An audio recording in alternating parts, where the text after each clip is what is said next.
এতিয়া 11টা বাজিব 2 মিনিট বাকী আছে।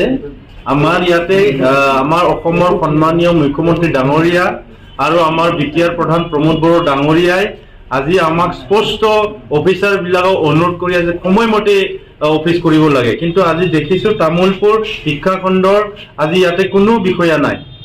গতিকে আমি গম পাইছো আমাৰ বিও ডাঙৰীয়াই এটা স্কুল ভিজিটত গৈছে, কিন্তু বিও ডাঙৰীয়াক এৰি কোনো ইয়াতে ষ্টাফ আজি ইয়াতে অফিচত নাই। গতিকে আমি এইটো যেটো কিবা নাই অফিসত প্রেজেন্ট থাকা নাই, মুখ্যমন্ত্রী ডাঙরিয়া কোৱাৰ পিছতো আমাৰ বিটিআৰ প্ৰধান কোৱাৰ পিছতো এটি ইয়াতে আমি বিশেষ ব্যৱস্থা লওঁ। এটো ডিসিপ্লিনাৰি অ্যাকশনটো আমি এটো চাইছো, যেটো দেখিছো এটো অ্যাকশন কৰা হ'ব।